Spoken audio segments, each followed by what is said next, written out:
Hi friends எல்லாரும் எப்படி இருக்கீங்க? நல்லா இருக்கீங்களா? Welcome back to my channel. அப்போ இன்னைக்கு நாம பார்க்க போறது இந்த மாரி மீந்து போன சாப்பாடு வச்சு சுலபமா, ஈஸியா லேயரா நல்ல கடையில நம்ம வாங்குற ஹோட்டல் ஸ்டைல் பரோட்டா மாதிரி எப்படி செய்யலாம்னு பார்த்துடலாம். பிகினர்ஸ் கூட ஈஸியா இந்த பரோட்டா செஞ்சு எடுத்துடலாங்க. நிமிஷ நேரத்தில உங்களுக்கு 10 பரோட்டா கூட ஈஸியா நெகத்தி சுட்டு எடுத்துடலாங்க. அதுக்கு வேண்டி பரோட்டா மாவு பெசஞ்சு நம்ம சாதாரணமா பரோட்டாக்கெல்லாம் மாவு பெசஞ்சா அடிக்கணும். எல்லாமே செய்யணும். அப்பதான் நமக்கு சாஃப்ட்டா பரோட்டா வரும். அப்ப இனி அந்த பிரச்சனை எல்லாம் கிடையாது. நீங்க ஜஸ்ட் மாவு பெசஞ்சு எடுத்தா மட்டும் போதுங்க. ஈஸியா சுலபமா நிமிஷ நேரத்துக்கு 10 பரோட்டா கூட நீங்க சாஃப்ட்டா இந்த மாரி லேயரா சுட்டு எடுத்துடலாம். அப்ப அது எப்படின்னு பார்த்துடலாம். அதுக்கு முன்னாடி வீடியோ பார்க்குற புது வியூவர்ஸ் யாராச்சும் இருந்தா மறக்காம இந்த வீடியோக்கு ஒண்ணு லைக் பண்ணுங்க. அது மாதிரி இந்த சேனல் ஒண்ணு சப்ஸ்கிரைப் பண்ணி சப்போர்ட் கூட பண்ணுங்க ஃப்ரெண்ட்ஸ். அப்ப நமக்கு நேரா வீடியோக்குள்ள போயிடலாம். அப்பதான் அதுக்காக வேண்டிட்டு மீதமான சாப்பாடு நான் கொஞ்சம் எடுத்து வச்சிருக்கிறேங்க. இனி நமக்கு தேவையானது மிக்ஸி ஜார் தாங்க. அந்த மிக்ஸி ஜாருக்குள்ள நம்ம இந்த மீதமான சாப்பாடு போட்டு நல்லா ஒண்ணு அரைச்சு எடுத்துடலாங்க.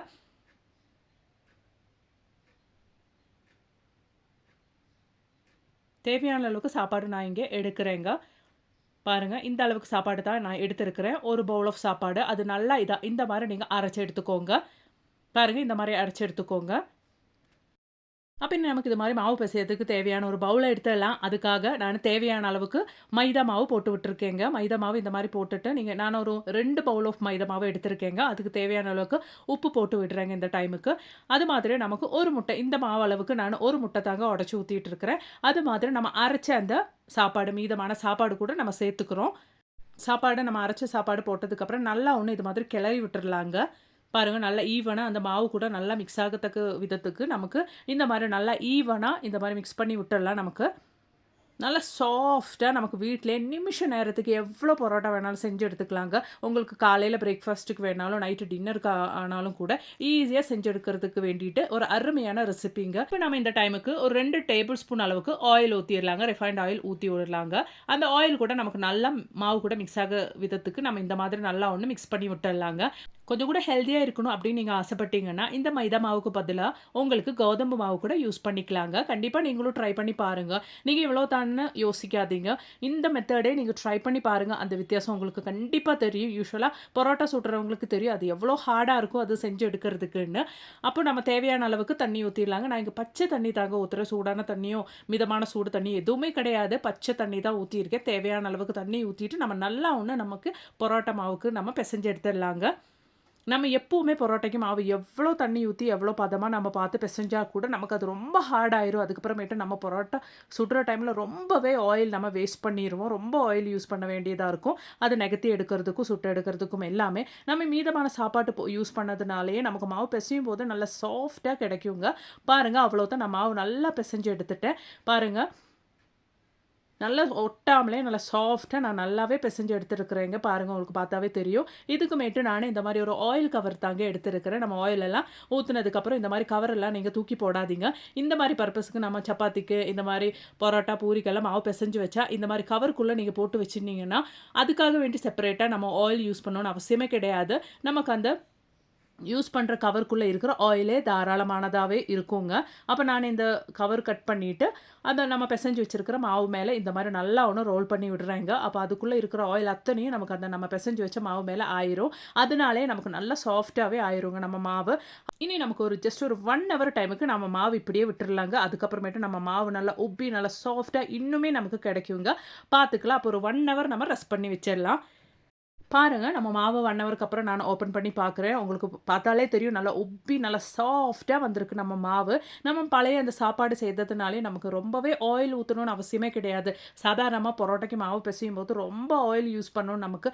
பாருங்க, எவ்வளோ சாஃப்ட்டா நமக்கு அந்த மைதா மாவு கிடைக்குதுன்னு. நல்லா சாஃப்ட்டா இருக்கு பாருங்க. அந்த பெசையும்போது நல்லா சாஃப்ட்டா இருக்கு. இதனாலேயே நமக்கு நெகுத்துறதுக்கும் ரொம்ப ஈஸியா இருக்கும். பாருங்க, நீங்க ஒரு விஷயம் கவனிச்சிருப்பீங்க.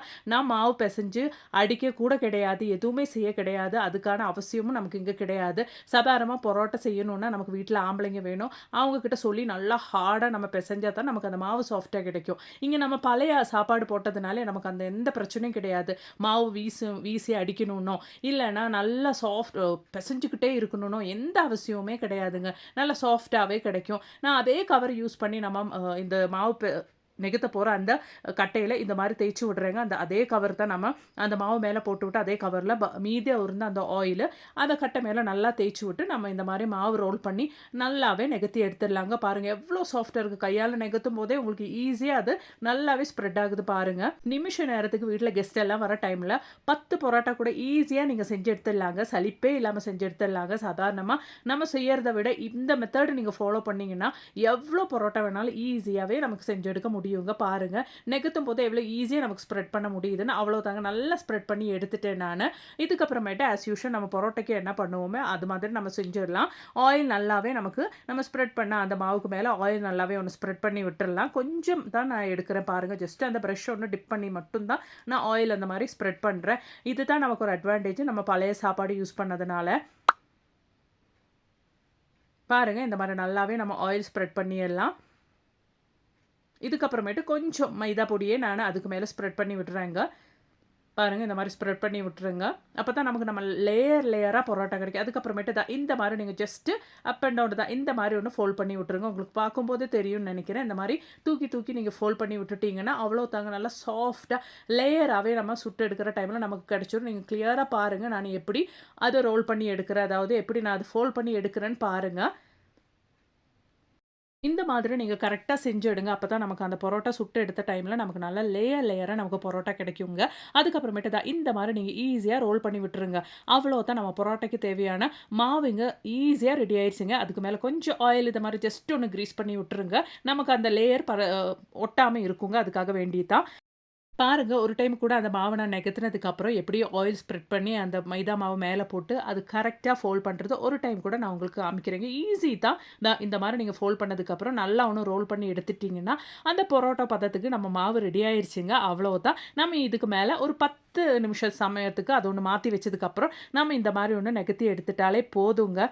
நமக்கு சூப்பராக பரோட்டா ரெடி ஆயிரும். பாருங்கள் எவ்வளோ சாஃப்டாக அந்த மாவு இருக்குன்னு.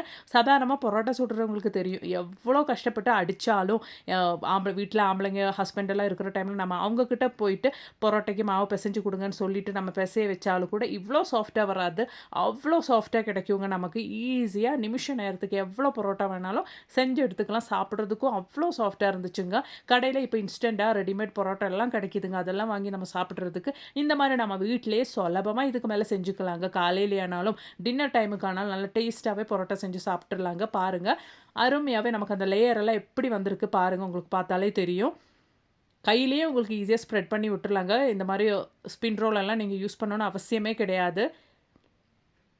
அவ்வளோதான் நம்ம நெகத்தி எடுத்தாச்சு. இதுக்கு மேலே நம்ம நல்லா ஒன்று நம்ம பரோட்டா சுட்டு எடுத்துடலாம் பார்க்கலாம்.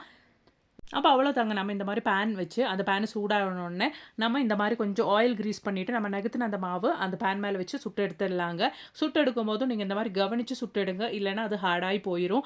பாருங்கள் இந்த மாதிரி அது ஜஸ்ட் ஒன்று இதானதுக்கப்புறம் நம்ம திருப்பி போட்டு அதுக்கு மேலே ஆயில் ஸ்ப்ரெட் பண்ணுங்கள். கொஞ்சம் தான் நான் ஆயில் யூஸ் பண்ணேன். நீங்கள் கவனிச்சா உங்களுக்கு தெரியும். அவ்வளோ தாங்க. பாருங்கள் எவ்வளோ லேயராக சூப்பராக நம்ம பரோட்டா கிடைக்குதுன்ட்டு.